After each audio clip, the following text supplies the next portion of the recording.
Hello dear students, welcome to your favourite math channel KD the math tuber. तो आज अपन बात करेंगे बेटा 12th एनसीईआरटी में एक्सरसाइज 5.2 के पार्ट 2 की। इससे पहले मैंने पार्ट 1 जो आपको कराया था बेटा, वो अगर आपने नहीं देखा है तो आप एनसीईआरटी के नाम से जो प्लेलिस्ट है चैनल पे, उसमें जाके पूरे एनसीईआरटी की वीडियो आज आप देख सकते हैं, जिसमें मैंने chapter number 2, chapter 3, chapter 4 and chapter 5 पूरा आपको सॉल्व कराया है। और आगे के सॉल्यूशन के लिए आज अपन बात करेंगे। क्लियर बच्चों? ये तो मेरा कहने का मतलब है, कोई भी वीडियो आपका छूटा हुआ हो तो आप इन प्लेलिस्ट को देखें, और प्लेलिस्ट नहीं मिले तो मुझे व्हाट्सएप नंबर 7073046561 पर कांटेक्ट करें, मैं आपको प्लेलिस्ट सेंड कर दूंगा। Clear student? तो पार्ट 1 की अपन बात कर रहे थे। पार्ट 1 में मैंने बच्चों आपको बताया था डिफरेंशिएशन। पार्ट 1 में डिफरेंशिएशन हमने आपको बताया था, जिसमें मैंने डिफरेंशिएशन के पूरे 50 फॉर्मूले और उनसे रिलेटेड मैंने 8 क्वेश्चन इस एक्सरसाइज के डिस्कस करा दिए थे। आज अपन एक कंसेप्ट पे बात करेंगे बच्चों, जिसका नाम है अवकलनीयता यानी डिफरेंशिएबिलिटी। अब ये बच्चों डिफरेंशिएबिलिटी क्या होती है वो थोड़ा ध्यान से देखना है ना। देखो, डिफरेंशिएबिलिटी के लिए क्या होता है, डिफरेंशिएबिलिटी का मतलब होता है, यहाँ पर डिफरेंशिएबिलिटी यानी अवकलनीयता को दो तरीके से बच्चों देखा जाता है।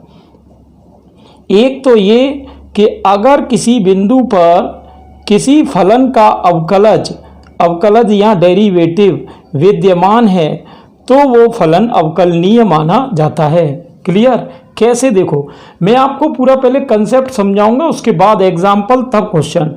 आप थोड़ा ध्यान से देखना। अवकलनीयता एक इम्पोर्टेंट कंसेप्ट है, कंपटीशन में इसके क्वेश्चन पूछे जाते हैं। तो देखो, अवकलज विद्यमान है। अभी अवकलज क्या होता है, जैसे मान लो किसी ने आपको एक एग्जाम्पल दिया कि F of x equal x cube और x की वैल्यू मान लो दे दी 7।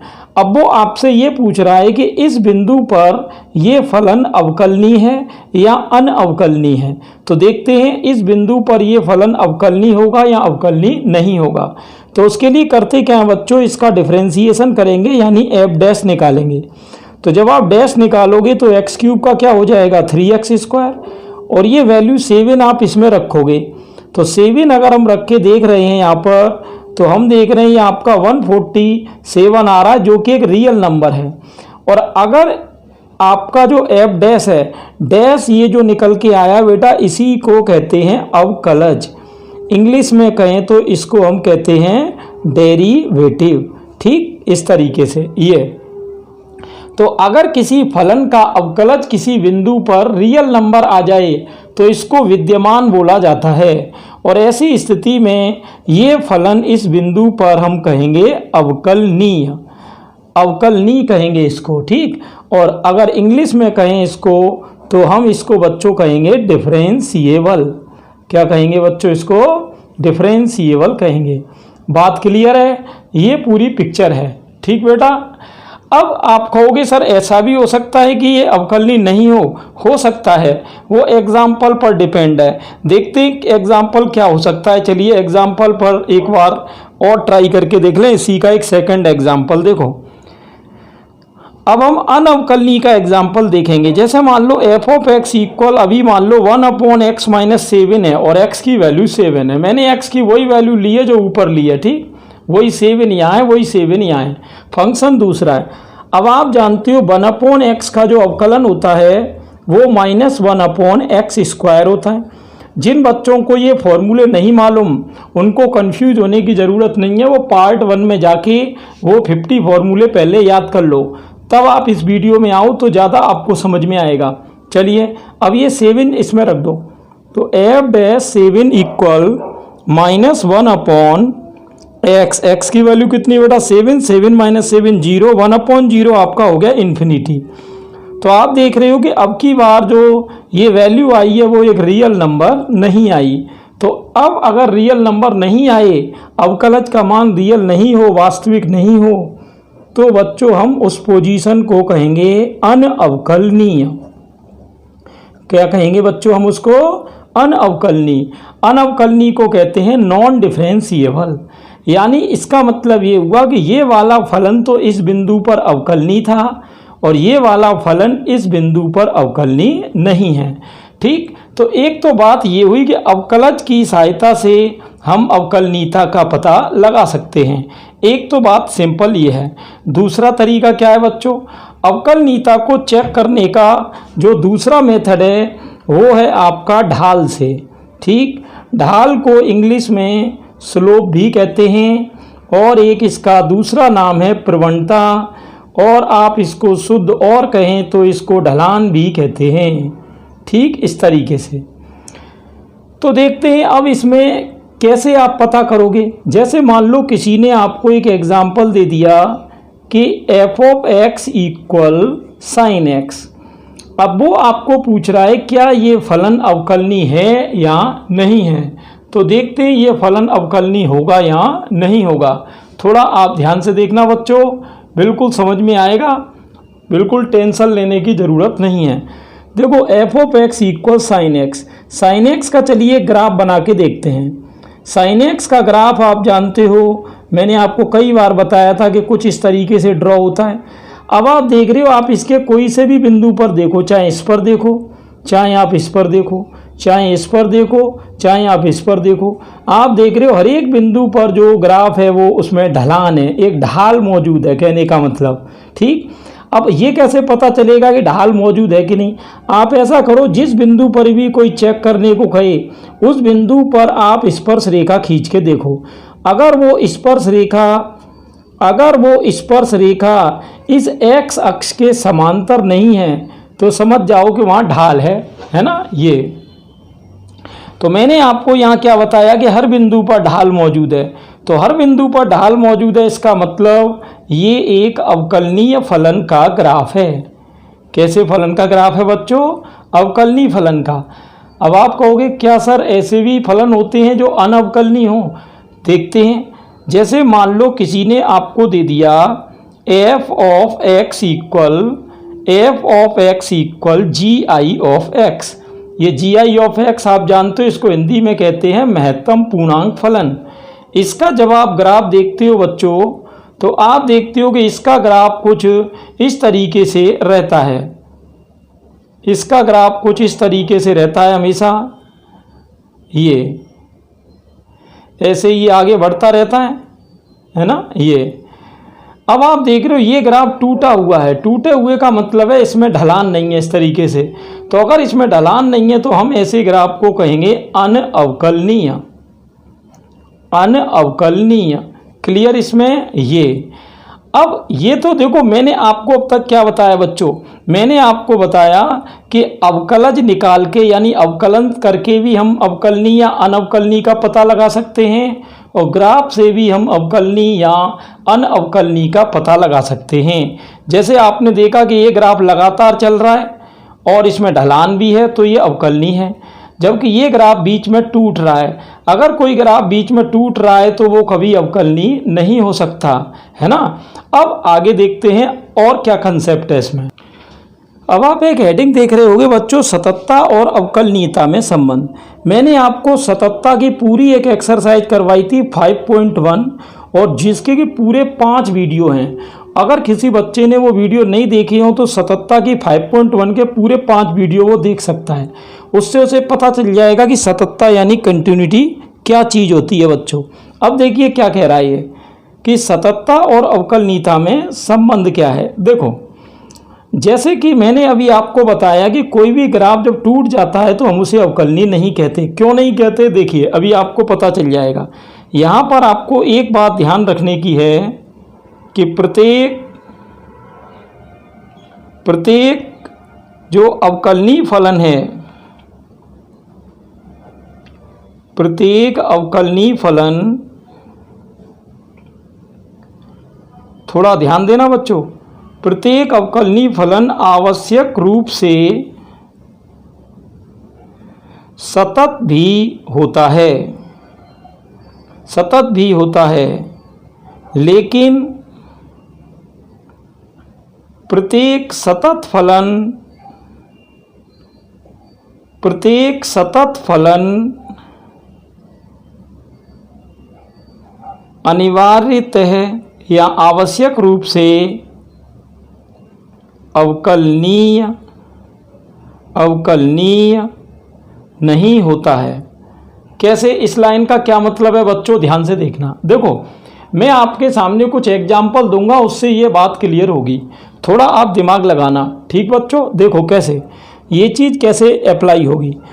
ये कह क्या रहा है बच्चों, ये देखो पहले कि प्रत्येक अवकलनीय फलन आवश्यक रूप से सतत भी होता है, लेकिन प्रत्येक सतत फलन अनिवार्यतः अवकलनीय नहीं होता। जैसे कि मान लो कुछ एग्जाम्पल से हम एक बात को क्लियर करेंगे। जैसे एफ ऑफ एक्स इक्वल बच्चों कॉस एक्स है, ठीक, ये है।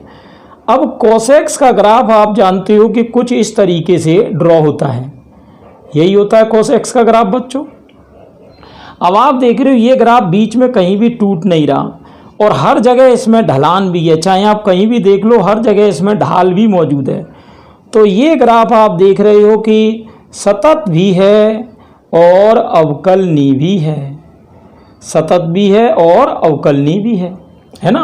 तो कहने का मतलब आपने देखा अवकलनीय है तो आपको सतत की बात ही नहीं करनी है। ये बात, इसमें दोनों क्वांटिटी हैं, ये सतत भी है और अवकलनीय भी है, दोनों इसमें पास हो गए।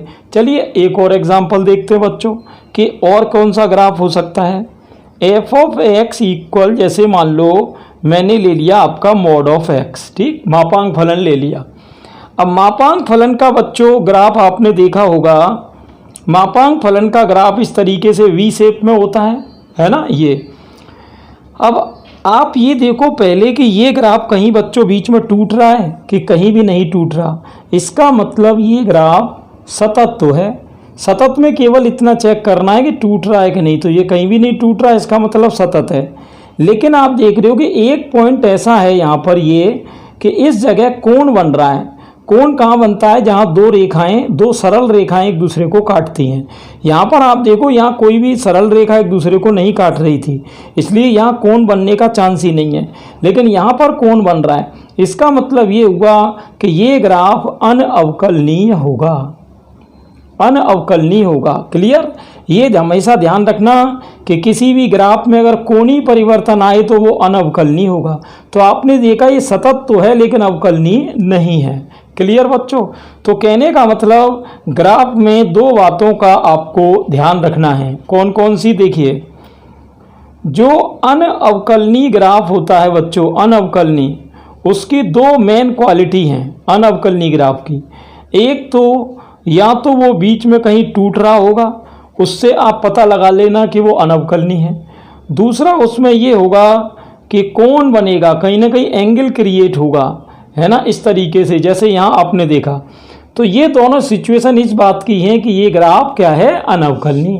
क्लियर? ये तो आपने देखा ये जो ग्राफ था वो सतत भी था और अवकलनीय भी था, लेकिन ये ग्राफ था वो सतत तो था लेकिन अवकलनीय नहीं था।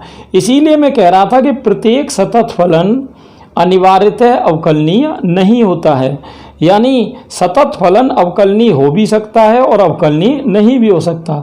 ठीक बच्चों, ये दोनों बातें ध्यान रखनी है। अब कुछ ग्राफ ऐसे भी हो सकते हैं जो असतत हों। असतत कैसे? देखिए, जैसे मान लो एक और एग्जांपल मैं आपको दे रहा हूँ। जैसे एफ ऑफ एक्स मान लो मैंने ले लिया 10x, ठीक, एंड x इक्वल ले लिया मान लो 90। ठीक है बच्चों, ये अब यहाँ पर देखना क्या सिचुएशन बनेगी। देखो, जैसे आपने 10x का ग्राफ बच्चों देखा होगा कि 10x का ग्राफ कुछ इस तरीके से रहता है। ये किसका ग्राफ है बच्चों? 10x का। ठीक, ये किसका ग्राफ है? 10x का। या आपका 0 रहता है या 90 रहता है, यहाँ आपका -90 रहता है। अब 90 पे आप देख रहे हो कि सिचुएशन आपकी कुछ इस तरीके से चल रही है, ये है ना, ये सिचुएशन चल रही है आपकी, ये सिचुएशन चल रही है। तो 90 पर आप देख रहे हो कि फलन परिभाषित नहीं है। क्यों नहीं परिभाषित है? क्योंकि 1090 की वैल्यू बच्चों इन्फिनिटी होती है। तो इस बिंदु पर ये ग्राफ कभी भी सतत नहीं हो सकता। और ये ध्यान रहे, जो ग्राफ सतत नहीं है उसकी अवकलनीयता की आपको बात ही नहीं करनी है। जो सतत नहीं होगा वो अवकलनीय भी नहीं होगा। कहने का मतलब अवकलनीयता की जो पहली शर्त है वो क्या है? सतत होना। क्लियर? ये क्योंकि ऊपर मैंने एक लाइन लिखी थी, आप एक बार दोबारा रिपीट करो उस लाइन को। क्या लाइन थी? देखो कि प्रत्येक अवकलनीय फलन आवश्यक रूप से सतत भी होता है, यानी जो सतत नहीं होगा वो अवकलनीय भी नहीं होगा। बात क्लियर है? ये था हमारा सततता और अवकलनीयता में संबंध। ठीक, इसी कंसेप्ट को मैं आगे ले चलता हूँ। देखो बेटा, डायरेक्ट मैं क्वेश्चन इसीलिए स्टार्ट नहीं कर रहा हूँ क्योंकि पहले आप पूरा टॉपिक समझ लो तरीके से, उसके बाद मैं आपको ले चलूँगा सीधे क्वेश्चंस में आगे। तो अभी बच्चों आपने दो मेथड देखी अवकलनीय चेक करने की। अवकलनीय चेक करने की पहली देखिए, मैंने आपको कोई भी फलन अवकलनीय है या नहीं उसके परीक्षण की मैंने आपको 3 विधि बताई थी अवकलनीयता का परीक्षण करने की। पहली विधि बच्चों कौन सी थी? पहली विधि थी आपकी अवकलन करके, यानी अवकलन करके आप पता लगा सकते हैं। देखो, कोई भी प्रॉब्लम बेटा पूरे वीडियो में आए तो वीडियो रिपीट करके ज़रूर देखना, ठीक, और तुरंत नोट्स भी बनाना। अवकलन करके। दूसरी अवकलनीयता का परीक्षण आप कर सकते हैं ग्राफ द्वारा। लेकिन जब आप बेटा बोर्ड एग्ज़ाम में जाओगे, देखो जब आप कंपटीशन में जाओगे तो सबसे सरल तरीका ग्राफ द्वारा होता है, लेकिन जब आप एनसीईआरटी के लिए जाओगे बेटा तब ये दोनों मेथड आपके काम नहीं आएंगे। तब हमारे लिए मेथड कौन सा आएगा बेटा? RHD and LHD method. RHD and LHD method. Clear? अब आप कहोगे सर ये RHD और LHD होती क्या है? देखिए अभी मैं आपको क्लियर कर दूंगा। देखो, RHD का मतलब है राइट हैंड डेरिवेटिव यानी दायां अवकलज, और LHD का मतलब है लेफ्ट हैंड डेरिवेटिव यानी बायां अवकलज। अब ये दायां और बायां अवकलज होते क्या हैं उसके लिए अपन एक कंसेप्ट पर चलेंगे। तो कंसेप्ट थोड़ा सा ध्यान से देखना बच्चों, है ना।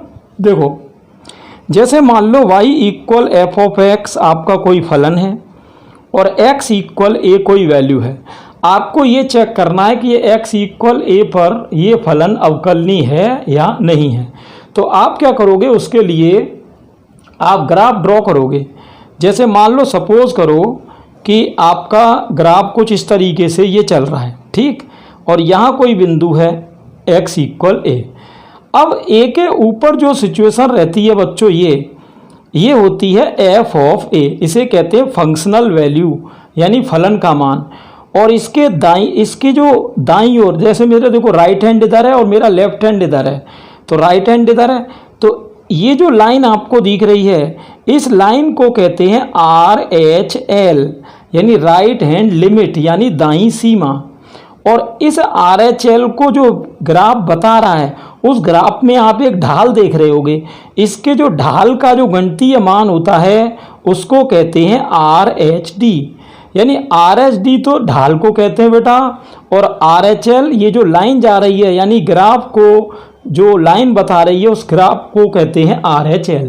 तो दोबारा समझ लो, देखो जैसे मान लो x इक्वल ए के ऊपर जो भी बिंदु है ग्राफ पर वो है एफ ऑफ ए, इसे कहते हैं फंक्शनल वैल्यू यानी फलन का मान। अब इस फलन के मान के दाईं ओर जो पॉइंट रहते हैं उनको मिलाने पर आपको जो ग्राफ मिलता है उस ग्राफ को कहते हैं RHL, और उस RHL में जो ढलान होती है उस ढलान को कहते हैं RHD यानी राइट हैंड डेरिवेटिव दाईं अवकलज। जबकि इसके बाईं ओर जो आप ग्राफ देख रहे हैं उस ग्राफ को तो कहते हैं LHL, और उस ग्राफ में आप देख रहे होगे इस पूरे ग्राफ में एक ढाल टाइप की आपको दिखाई दे रही होगी, उस ढाल को कहते हैं LHD। क्लियर? ये तो अब आप कहोगे सर ये RHD और LHD निकालते कैसे हैं? देखिए उसके लिए अलग अलग फॉर्मूले होते हैं। कैसे? यहाँ देखना, RHD के लिए बच्चों देखो क्या फॉर्मूला होता है, थोड़ा ध्यान से देखना बच्चों। देखो RHD के लिए अपना जो फॉर्मूला होता है बेटा वो होता है RF of a equal limit h tends to 0 f of a plus h minus f of a upon h। ये आपका फॉर्मूला है RF यानी RHD का। अब LHD कैसे निकालेंगे? LHD के लिए अलग से कुछ नहीं करना है, बस इसी फॉर्मूले में जहाँ भी प्लस h लिख रहा है उसकी जगह माइनस h लिख दो, तो ये हो जाएगा LF of a equal limit h tends to 0 f of a minus h minus f of a upon minus h। Clear. ये हो गया आपका RHD और ये हो गया LHD। और एक चीज़ ध्यान रखना बच्चों, अगर किसी क्वेश्चन में ये RHD और LHD बराबर आ जाएं, ये दोनों आ जाएं बराबर, तो ऐसे फलन को हम कहेंगे अवकलनीय। क्या कहेंगे ऐसे फलन को बच्चों? अवकलनीय, यानी डिफरेंशिएबल। और अगर ये बराबर नहीं आए तो हम उसे कहेंगे अनअवकलनीय, यानी नॉन डिफरेंशिएबल। क्लियर। ये हुआ बेटा कंसेप्ट पूरा।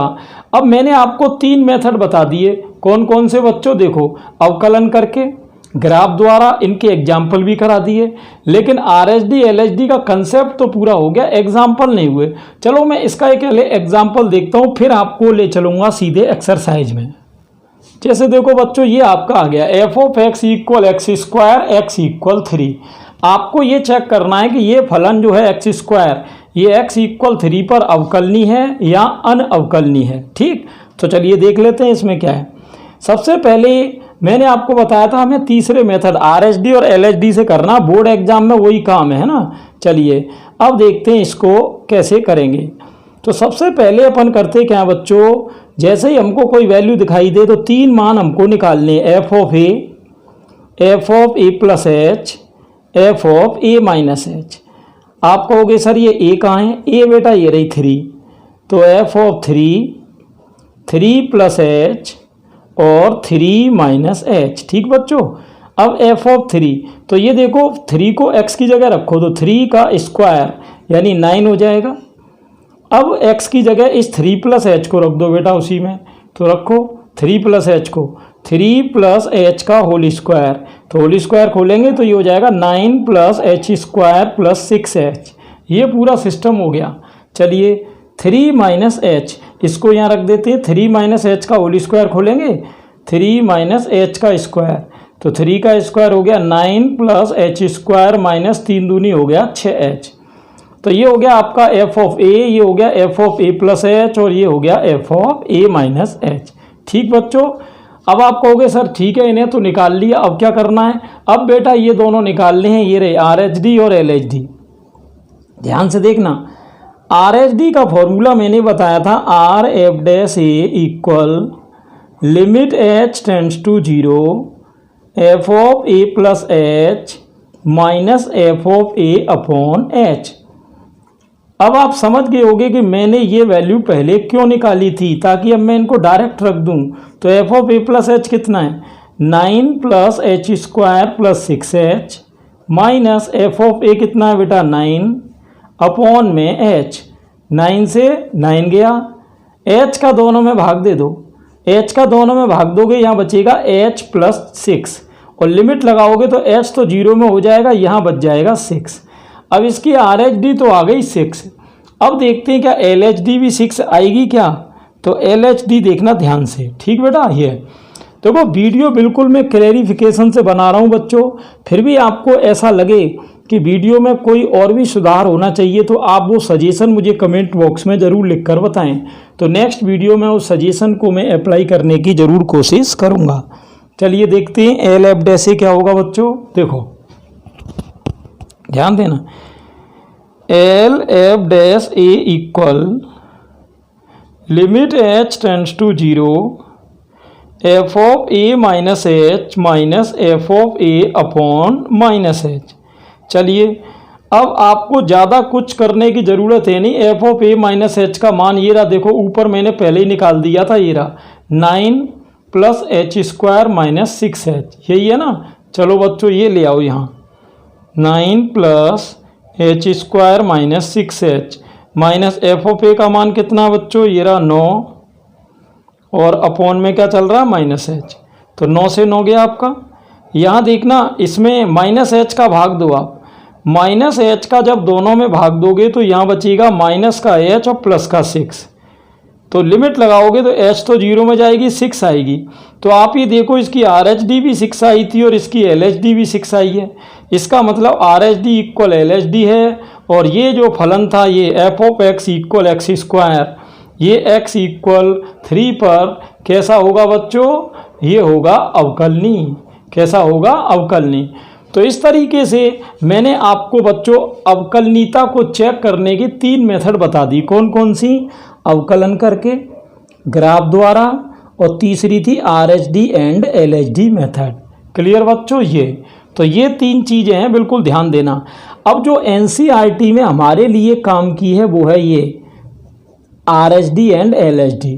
अब मैं आपको बताऊंगा NCERT की एक्सरसाइज 5.2, उसमें 2 ही क्वेश्चन है अवकलनीयता के, इसलिए मैंने पूरा कंसेप्ट पहले ही आपको बता दिया कि जिससे, क्योंकि देखो 2 ही क्वेश्चन है तो क्वेश्चन से तो आपको ज़्यादा सीखने को मिलेगा नहीं, लेकिन आपको इस कंसेप्ट से समझ में पूरा आ गया होगा। तो सीधा चलते हैं अपन उन 2 क्वेश्चंस पर। चलिए बच्चों, क्वेश्चन आपके सामने आ चुका है कि f of x equal mod of x minus 1 x belongs to R x equal 1 पर अनअवकलनीय सिद्ध करो। देखो वैसे एग्ज़ाम के हिसाब से अगर मैं आपको इसकी शॉर्ट ट्रिक बताऊं तो देखिए, शॉर्ट ट्रिक मैंने बताया था, अगर यही क्वेश्चन बोर्ड एग्जाम के बजाय कंपटीशन में आए तो आपको इसे कैसे करना है। आपको पता है मॉड x माइनस 1 का ग्राफ कुछ इस तरीके से जाता है, यानी ये जो x अक्ष को 1,0 पर काटता है। अब आप देख रहे हो इस बिंदु पर कोण बन रहा है, क्या बन रहा है? कोण, एंगल बन रहा है इस पर, है ना। तो जब कोण बन रहा है इस बिंदु पर तो वहाँ पर जो है आपको मैंने बताया था कभी भी अवकलनीय नहीं होता, यानी ये x इक्वल 1 पर 100% अनअवकलनीय ही होगा, अनअवकलनीय होगा।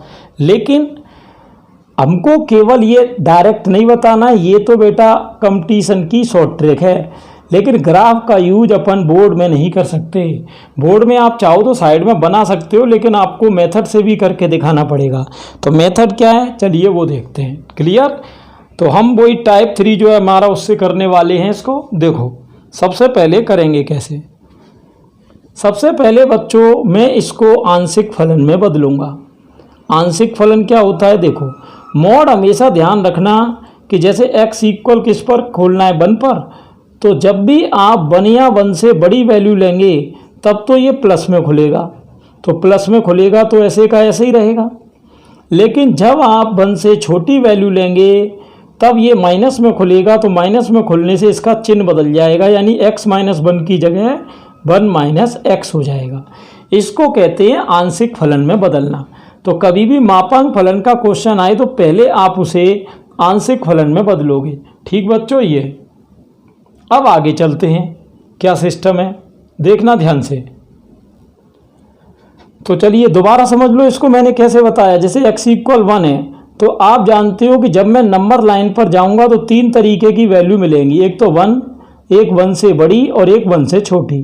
तो हम 1 या 1 से बड़ी पे तो क्या होता है कि मॉड को पॉजिटिव खोलेंगे और 1 से छोटे पर मॉड को नेगेटिव। क्लियर? बस इतना समझना है। अब आपको आगे बढ़ने से पहले 3 वैल्यू पहले ही निकाल के रख लेनी है। एक तो f ऑफ a, एक f of a plus h और एक f of a minus h। Clear? क्योंकि आपको पता है जब हम RHD और LHD निकालने जाएंगे तब बेटा इन तीनों की हमको ज़रूरत पड़ेगी। ठीक है ना? ये आगे देखते हैं। तो चलिए स्टार्ट करते हैं। a की वैल्यू कितनी है बेटा? a का मतलब होता है जिस बिंदु पर आपको अवकलनीयता चेक करनी होती है उसे हम कहते हैं a। तो यहाँ a की वैल्यू कितनी है बच्चों? 1।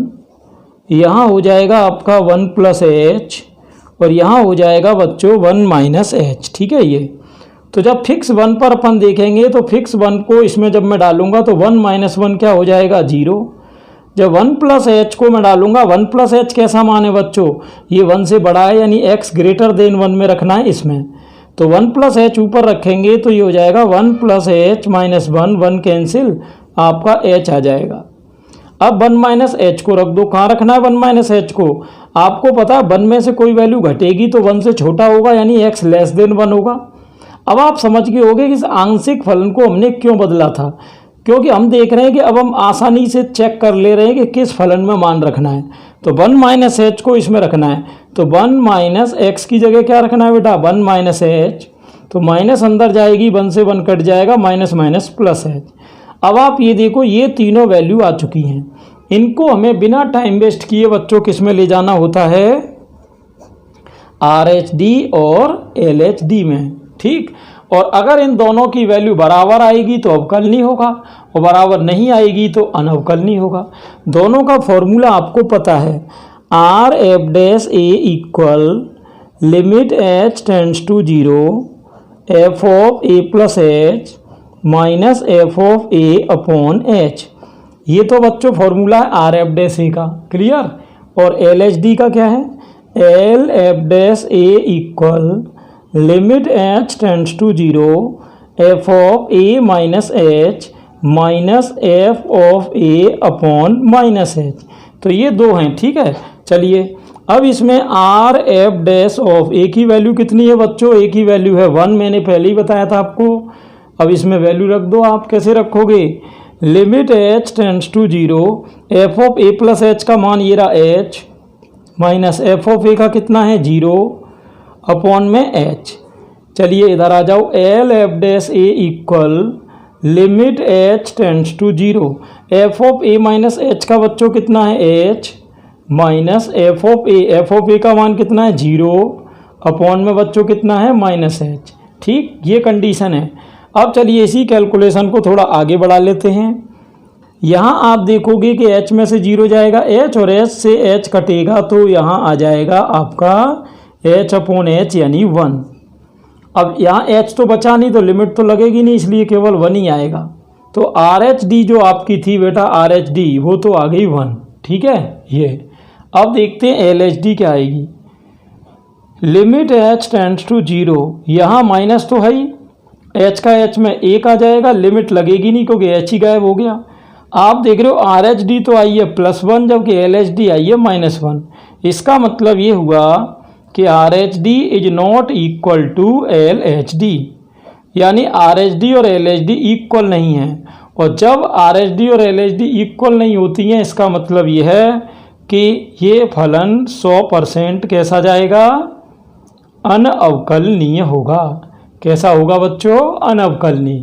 और आपको अब एक बार क्वेश्चन पढ़ लो दोबारा से। क्वेश्चन क्या था, F of x equal mod of x minus 1 x equal 1 पर अनअवकलनीय ही आपको सिद्ध करना था। तो आपका ये सिद्ध होके आ गया क्या, अनअवकलनीय। क्लियर। अगला क्वेश्चन देखते हैं बेटा, वो भी एक बढ़िया ट्रिक का क्वेश्चन। यहाँ स्टूडेंट आप देख रहे हो ये कह रहा है सिद्ध करो कि महत्तम पूर्णांक फलन f of x equal G I of x. अब यहाँ कई बच्चे पूछ रहे हैं सर ये जी आई ऑफ एक्स क्या है। इसके बारे में मैं ऑलरेडी आपको कई बार बता चुका हूँ, लेकिन इसकी डिटेल चलिए मैं और आपको बता देता हूँ। देखो बेटा एक फलन होता है, और ये ध्यान रहे पूरी बुक में ये कई बार आएगा, इसलिए एक बार में इसको क्लियर कर लो। एक फलन होता है जिसे कहते हैं महत्तम पूर्णांक फलन। महत्तम पूर्णांक फलन यानी ग्रेटेस्ट इंटीजर फंक्शन। क्या होता है बच्चों, ग्रेटेस्ट इंटीजर फंक्शन। इसे शॉर्ट में कहते हैं जी आई फलन। ठीक, जी आई फलन, जीजा जी फलन मत बोल देना बेटा, जी आई फलन है ना, ये है। अब ये जी आई फलन करता क्या है और इसका मतलब क्या है, देखो इसे व्यक्त करते हैं कैपिटल ब्रैकेट से और इसको पढ़ते हैं जी आई एक्स। जैसे कि ये मान लो किसी ने लिख दिया कि इस तरह कैपिटल ब्रैकेट के अंदर मान लो 3 लिख दिया, ठीक। तो कैपिटल ब्रैकेट के अंदर जैसे 3 लिख दिया तो उसमें आप जो है इसको कैसे पढ़ोगे, जी आई 3। क्या पढ़ोगे, जी आई 3। क्लियर। ये तो यहाँ पर ये चीज़ समझने की है। चलिए आगे कर लेते हैं, इसको कैसे करेंगे। देखो एफ ऑफ एक्स बराबर क्या है बेटा, जी आई एक्स। अब इस जी आई एक्स का मतलब क्या होता है, देखो ये जो जी आई एक्स होता है, इस जी आई एक्स की वैल्यू हमेशा एक्स से या तो कम होगी या एक्स के बराबर होगी। थोड़ा समझने की बात है, ध्यान रखो। यहाँ कोई क्लास आप 2 में नहीं पढ़ रहे कि 1 + 1 = 2 आपको सिखाया जा रहा है। थोड़ा सा यहाँ पर बेटा दिमाग लगाना पड़ेगा आपको, है ना। ये तो जी आई एक्स की वैल्यू क्या होती है, एक्स या एक्स से कम होती है। अब आपको ये देखना है कि ये जी आई एक्स की वैल्यू एक्स के इक्वल कब होती है और जी आई एक्स की वैल्यू एक्स से कम कब होती है। ठीक, ये दोनों चीज़ समझनी है। जी आई एक्स की वैल्यू एक्स के इक्वल कब होती है और जी आई एक्स की वैल्यू एक्स से कम कब होती है। देखो जब एक्स का मान जेड हो, जेड का मतलब होता है बेटा पूर्णांक, तब तो होगी वो उसके बराबर। कैसे, यहाँ मैं आपको एग्जाम्पल बता दे रहा हूँ, थोड़ा ध्यान देना। कैसे इसको सेट करेंगे देखो ध्यान से।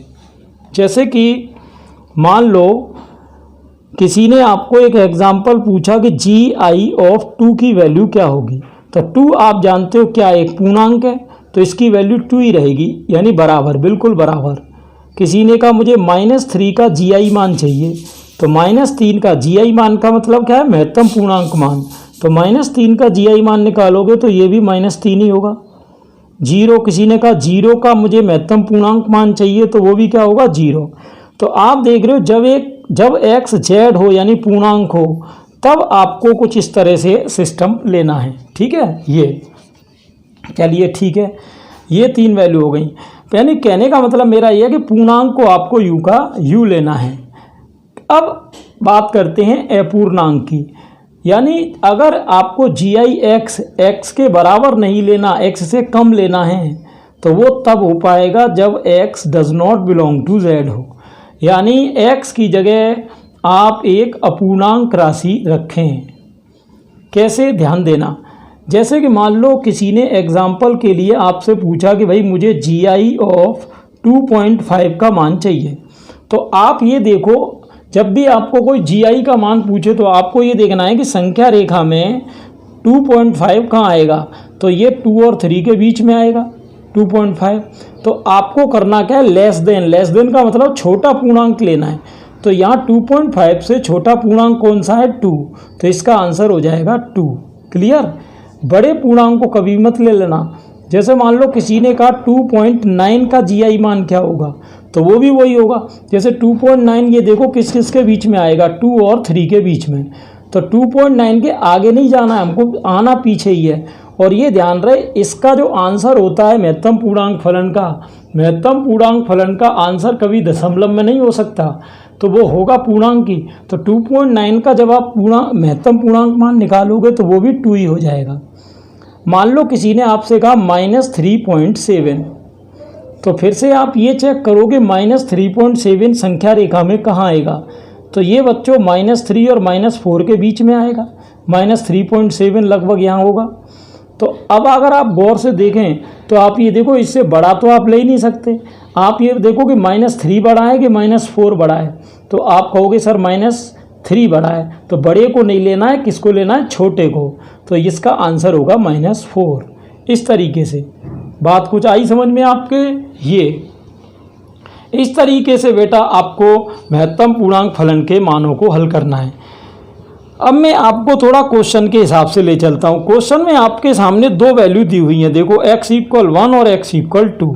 यानी जब आप क्वेश्चन को सॉल्व करने जाओगे तो आपका सामना एक संख्या रेखा से होगा। कौन सी होगी संख्या रेखा, देखो जैसे कि ये संख्या रेखा है। अब इसके लिए जो जो मान आपको ज़रूरत पड़ेगी वो मैं आपको पहले ही क्लियर बता दे रहा हूँ। ठीक, देखो कैसे, जब आप 1 और 2 के लिए बात करोगे तो जैसे मान लो ये है 0, ये है 1 और ये है 2 और मान लो ये है 3। ठीक, तो आप ये देखो कि 1 के लिए 3 मान पॉसिबल होंगे। एक तो 1 + h जो 1 और 2 के बीच में होगा, एक 1 - h जो 0 और 1 के बीच में होगा, और एक फिक्स 1। ऐसे ही 2 + h का होगा 2 और 3 के बीच में, और 2 - h का होगा बच्चों 1 और 2 के बीच में। तो अब आपको मैं कुछ मान बोल रहा हूँ, वो आपको मुझे बताते जाने। जैसे कि मान लो आपसे किसी ने कहा कि GI ऑफ 1 - h की वैल्यू बताओ, तो अब 1 - h कहाँ है बेटा, 0 और 1 के बीच में मैंने बताया था, तो ये छोटे पूर्णांक को ले लेगा, यानी इसकी वैल्यू 0 आ जाएगी। अब आपसे किसी ने कहा भाई GI ऑफ 1 का मान बताओ, तो 1 तो पूर्णांक है, पूर्णांक में मैंने बताया था वो का वही आता है। अब मान लो किसी ने आपसे 1 + h का GI मान क्या होगा, तो 1 + h का GI मान निकालने के लिए क्या करेंगे, 1 + h ये देखो किस किस के बीच में, 1 और 2 के बीच में, तो इसका आंसर क्या हो जाएगा, 1 हो जाएगा। ठीक है, ऐसे ही आप 2 - h का GI मान पूछो, 2 - h का जैसे GI मान पूछे तो आप ये देखो 2 - h किस किस के बीच में है, 1 और 2 के बीच में, तो छोटे वाले को लेना है 1 को। तो इस तरीके से संख्या रेखा पर आप कोई भी मान ले सकते हैं। जैसे मान लो GI ऑफ 2 + h पूछा किसी ने, तो 2 + h किस किस के बीच में है, 2 और 3 के बीच में, तो छोटे मान यानी 2 को लेंगे। किसी ने कहा मुझे GI ऑफ 2 का मान चाहिए, तो ये पूर्णांक है, तो पूर्णांक बेटा वो का वही आता है, 2 ही आएगा। तो इन मानों की ज़रूरत हमको पड़नी है अगले क्वेश्चन में। अब आप अगला क्वेश्चन करने के लिए रेडी हो जाओ। ये तो मैंने आपको कंसेप्ट सिखा दिया, अब चलते हैं क्वेश्चन में। तो बच्चों आप क्वेश्चन में आ चुके हैं। आपको इस फलन का 2 बिंदुओं पर चेक करना है, 1 और 2 पर, कि ये अवकलनीय नहीं है। देखो बच्चों, अब आप देख रहे हो क्वेश्चन तो इस पूरे वीडियो में 2 ही डिस्कस हुए हैं, लेकिन कंसेप्ट काफ़ी है। तो 12th क्लास में जो मेन गेम है बच्चों, वो किसका है? कंसेप्ट का। आपको क्वेश्चन रटने से मतलब नहीं है, आपको उसकी ट्रिक आनी चाहिए, कंसेप्ट आना चाहिए। उसके लिए आप वीडियो को थोड़ा बार बार देखें और इम्पोर्टेंट पॉइंट के नोट्स बनाएं। क्लियर? यही जो पॉइंट मैं आपको पढ़ा रहा हूँ बच्चों, बार बार यही अलग अलग कंपटीशन्स में पूछे जाते हैं। कंपटीशन में कोई अलग हाई फाई चीज़ें नहीं पूछता, इनमें से ही घुमा घुमा के क्वेश्चन देता है। चलिए बात आगे करेंगे। तो अब यहाँ x=1 और x=2 पर हमको अवकलनीय नहीं प्रूव करना है। ठीक, चलिए तो इस क्वेश्चन के 2 पार्ट हैं, जैसा कि आप देख रहे हैं। पहले पार्ट 1 में मैं f(x) = GI(x) जो फलन है उसकी x=1 पर अवकलनीयता चेक करूँगा। फिर अपन जाएंगे पार्ट नंबर 2 में, और फिर बेटा पार्ट 2 में हम इसी फलन की f(x) = GI(x) की अवकलनीयता चेक करेंगे x=2 के लिए। क्लियर? चलिए तो पहले x=1 के लिए चेक करते हैं। मैंने आपको बताया था चाहे कोई भी फलन हो, आपको 3 वैल्यू पहले ही निकालनी है। कौन कौन सी? f(a), f(a+h), f(a-h). तो गौर से देखना बेटा, एक ही वैल्यू कितनी है? 1। ठीक, यहाँ आपकी a की वैल्यू वो भी 1, यहाँ आपकी a की वैल्यू 1। अब देखो करना क्या है, थोड़ा गौर से देखना बेटा। देखो f(1) का मतलब है x की जगह ये 1 रख दो तो GI(1) हो जाएगा। ऐसे ही यहाँ इसको रखोगे तो GI(1 + h) हो जाएगा। इसको रखोगे यहाँ x की जगह तो GI(1 - h) हो जाएगा। अब इन तीनों की वैल्यू बेटा आपको दी हुई थी, तीनों की वैल्यू आपको दी हुई थी। ये देखिए आपके सामने ऑलरेडी वैल्यू मैंने अभी निकलवाई थी, वो पेज में ले आया हूँ। देखो ध्यान से, इसमें से देख लेना आप। GI(1) की बेटा मैंने क्या वैल्यू निकाली थी? 1। GI(1 + h) की वैल्यू मैंने आपको क्या समझाई थी? 1। और GI(1 - h) की वैल्यू मैंने क्या समझाई थी? 1 - h की ये रही बेटा, ये क्या है? 0। अब आप कहोगे सर ये वैल्यू का करना क्या है? करना ये है बच्चों, मैंने आपको बताया 2 मान निकालने हैं, एक तो RHD और एक LHD। अगर ये दोनों इक्वल आ गई तो बेटा फलन होगा अवकलनीय, और अगर ये दोनों अलग अलग आई तो फलन होगा अनअवकलनीय। RHD का फॉर्मूला क्या था? R(f'(a) = limit h tends to 0 f(a+h) - f(a/h)। यही है ना? चलिए अब इसमें वैल्यू लगा दो। Limit h tends to 0, f(a+h) का मान देखो कहाँ है? ये रहा 1। f(a) का कितना? ये रहा 1/h। तो 1 में से बन गया 0, 0 में h का भाग दोगे 0 ही आएगा। तो RHD तो 0 आ गई। अब LHD के लिए चलते हैं। LHD का फॉर्मूला क्या है? L(f'(a) = limit h tends to 0 f(a-h) - f(a/-h)। चलिए limit h tends to 0, f(a-h) का ये देखो ये मान है कितना? 0 माइनस f(a) का ये रहा बेटा 1 अपॉन में क्या चल रहा है? -h। अब आप देख सकते हो माइनस से माइनस कटेगी, और जैसे ही मैं लिमिट लगाऊंगा तो 1/h की जगह 0 हो जाएगा, और 1/0 बेटा इन्फिनिटी होता है। तो आप देख रहे हो RHD तो 0 आई थी और LHD इन्फिनिटी आई है, जो कि बराबर नहीं है।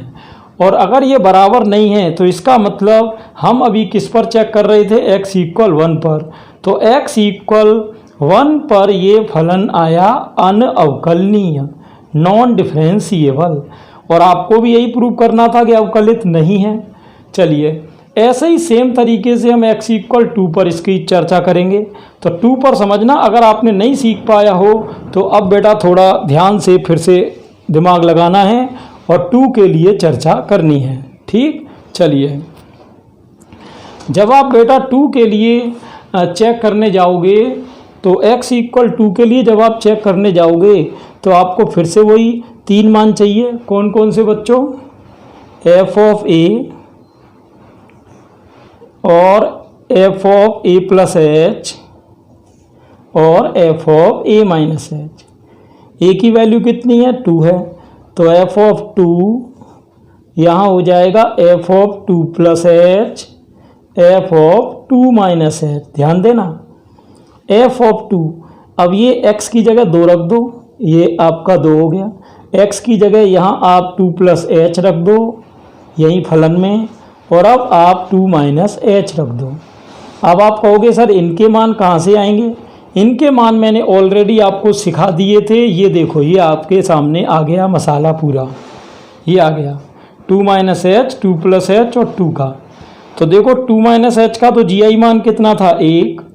2 प्लस एच का कितना था? ये रहा आपके सामने 2, और 2 का कितना था? फिक्स 2। अब ये कैसे निकाला था उसके लिए आप ये कंसेप्ट दोबारा से, ये दोबारा से पूरा कंसेप्ट पढ़ के देखना। ये महत्तम पूर्णांक फलन का ये कैसे कैसे आया, इसके लिए आप वीडियो को रिपीट करके देखो, है ना। चलो खैर, अब चलते हैं सीधे क्वेश्चन पर। देखिए क्वेश्चन क्या है बच्चों, ध्यान से देखना।